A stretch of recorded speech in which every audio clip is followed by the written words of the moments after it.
இன்னைக்கு நான் மட்டன் பிரியாணி செய்கிறேன். அது தேவையான பொருள் என்னன்னு பாருங்க. மட்டன்,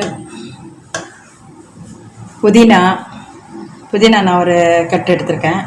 கொத்தமல்லி அரை கட்டு எடுத்திருக்கேன். வெங்காயம் 4 வெங்காயம் எடுத்திருக்கேன், பெரிய வெங்காயம். பண்ணன் சிராய் ஒரு 3 சிராய் எடுத்திருக்கேன். பச்சை மிளகா, பழுத்த மிளகா ஒன்று, ஒரு தக்காளி விதையை எடுத்துகிட்டு வெட்டி வச்சுருக்கேன். தண்ணி பால் 3/4 கப்பு எடுத்திருக்கேன். தயிர் அரை கப்பு தயிர். இதில் பிரிஞ்சி இலை, அன்னாசிப்பூ 3, ஏலக்காய் 3, பட்டை 3 பட்டை உடச்சி வச்சுருக்கேன். சோம்பு, கிராம்பு எல்லாம் தாளிக்கிறதுக்கு. உப்பு தேவையானது, பாதி எலும்பச்சு மிளகா தான் புளிஞ்சு வச்சுருக்கேன். முந்திரி பருப்பு நம்ம தேவையானது. இஞ்சி பூண்டு 3 ஸ்பூன் பெரிய ஸ்பூன் எடுத்து வச்சுருக்கேன். நெய் தேவையானது. மல்லித்தூள் நான் தேவை சூழில் 2 ஸ்பூன் எடுத்துக்கேன். மிளகா 1.5 ஸ்பூன் எடுத்துக்கேன். மஞ்சத்தூள் கொஞ்சம் தான் போட போகிறேன், பார்த்துக்குங்க. பன்னீர் கொஞ்சம், பன்னீர் இவ்வளோதான் இதோட ஜாமான். வெங்காயம் 1 பொரிச்சு வச்சுருக்கேன் லாஸ்ட்டில் போடுறதுக்கு. தண்ணி நான் அரிசி 4 கப்பு அரிசி எடுத்துருக்கேன். 6 கப்பு தண்ணி எடுத்து வச்சுருக்கேன். சட்டி சூடாச்சு, எண்ணெய் ஊற்றுறேன். எண்ணெய் கொஞ்சம், நெய் கொஞ்சம் கலந்துக்கிறேன். நெய் 1 ஸ்பூன் போடுறேன்.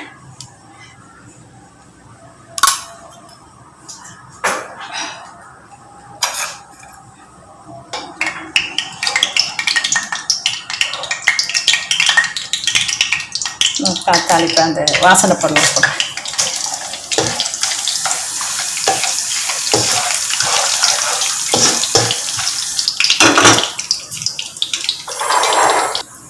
வெங்காயத்தை போடுறேன்.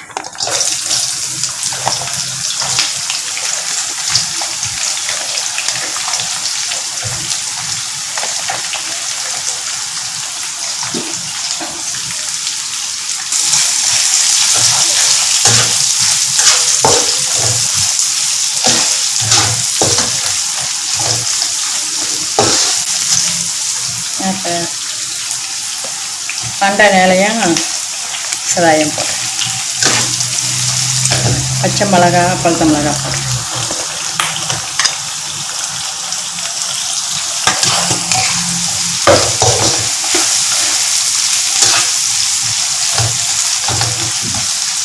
கொஞ்சம் புதினா கொஞ்சம் போடுறேன்.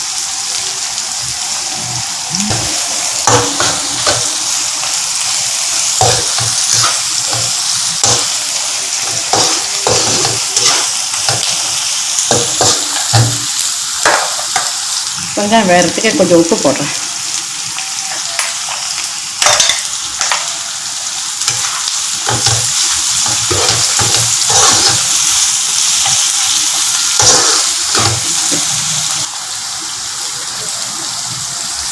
முந்திரி பருப்பு போடுறேன். அவங்கவுங்களுக்கு எவ்வளோ முந்திரி பருப்பு போடணுன்றதை அவ்வளோ போட்டுக்கோங்க.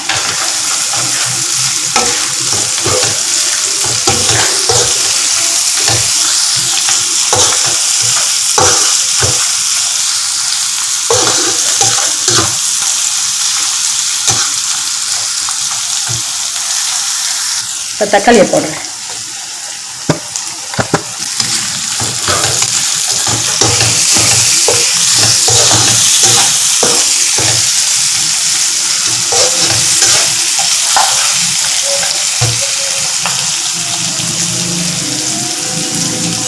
இஞ்சி பூண்டு போடுறேன்.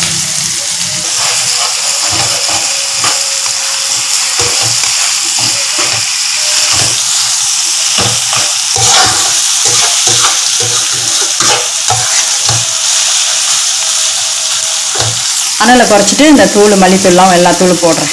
அனல் குறைச்சிருக்கேன். குறைச்சிட்டு மல்லித்தூள், மிளகாத்தூள்,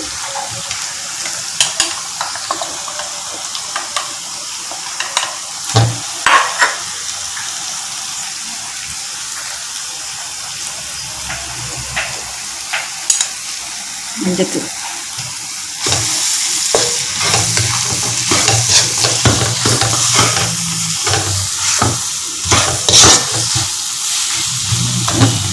தயிர்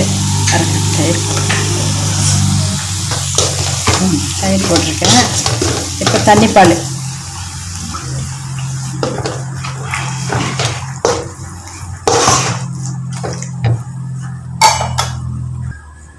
இறைச்சி போடுறேன். இறைச்சியில் கொஞ்சோண்டு உப்பு, ஒரு பிரிஞ்சி இலை போட்டு ஒரு பெரிய ஸ்பூனில் வந்து இஞ்சி பூண்டை போட்டு நான் வேக வச்சு எடுத்து வச்சுருக்கேன். அதே மாதிரி நீங்களும் அதே மாதிரி வேக வச்சுக்கோங்க. அதெல்லாம் இது சொல்லிட்டேன். நான் வந்து 6 கப்பு ஊற்றணும், 5 கப்பு தான் ஊற்றுறேன். 1 கப்பு நான் இறைச்சியில் வேக வச்சுட்டேன் தண்ணியை. அதனால் இப்போ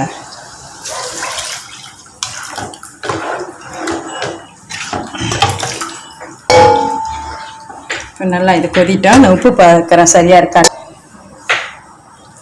உப்பு பத்தில் நம்ம போட்டுக்குவோம்.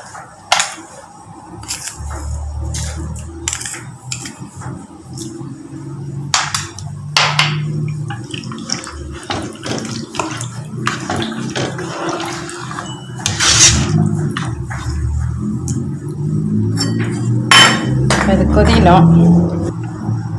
கொஞ்சம் புதினா போட்டுக்கிறேன். புதினாவும் கொத்தமல்லியும் கொஞ்சம் போட்டுறேன் மேலே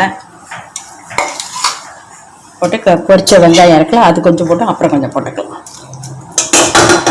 போட்டு இப்போ இது கொதிட்டும். இது கொதிஞ்சோன்னா அப்புறம் எலுமிச்சம் சாரம் பன்னீரும் அப்புறம் ஊற்றுவோம். இப்போ மூடி வைக்கிறேன். திறந்து பார்க்கலாம். தண்ணி கொதிக்குது. இப்போ நான் அரிசியை போடலான் இருக்கேன்.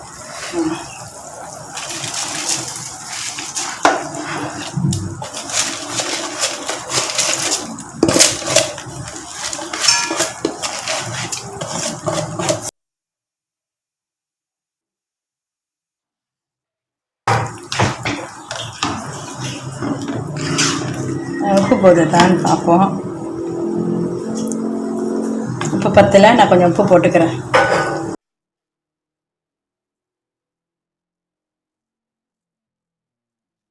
ஊற்றிட்டு எலுமிச்சம் சாறு இருக்குல்ல, அதை ஊற்றிக்கிறேன். கொஞ்சம் பன்னீர் கொஞ்சம் ஊற்றுறேன்.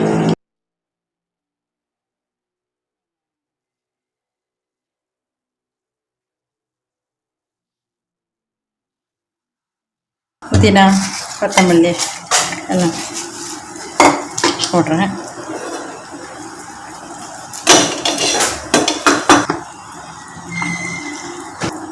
பொரிச்ச வெங்காயம் புதினாலாம் போட்டிருக்கேன். போட்டு இப்போ மூடி வைப்போம். நல்லா தண்ணி சுண்டுனோன்னா அப்புறம் பார்ப்போம். மூடி வைப்போம். இப்போ டம்ப் போட போகிறேன். தோசைக்கல்லை வச்சு இதில் வச்சோம்னா அடி பிடிக்காது. அதனால் தோசைக்கல் போட்டு அதில் தான் ஆனால் மெதுவாக வச்சுருக்கேன். ஒரு 5 நிமிஷம் இதில் அப்படியே இருந்துச்சுன்னா தண்ணிலாம் நல்லா கணக்காக சொல்லலாம். அதுலேயே வச்சோம்னா அடி பிடிச்சிடும். அதனால் இந்த மாதிரி வச்சுருக்கேன்.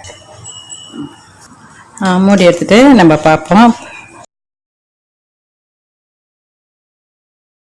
சோறு கிளறி விட்டுட்டு பொரிச்ச வெங்காயம் புதினாலாம் இருக்குது. கொஞ்சம் நெய்யை மேலே ஊற்றி விட்டு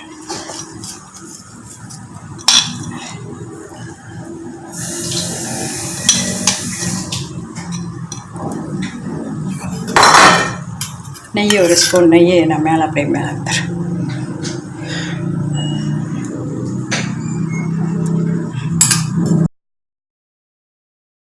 இதோட கொஞ்சம் நான் மூடி வச்சுட்டு அப்புறம் நம்ம பரிமாறுவோம். அடுப்பு நான் அடைச்சிட்றேன். இப்போ திறந்து பார்க்கலாம் எப்படிக்கு. பாருங்கள், சோறு நல்லா வந்துருச்சு. இதே மாதிரி செய்து சாப்பிட்டு பார்த்துட்டு எனக்கு ஃபீட்பேக் கொடுங்க. பாய்.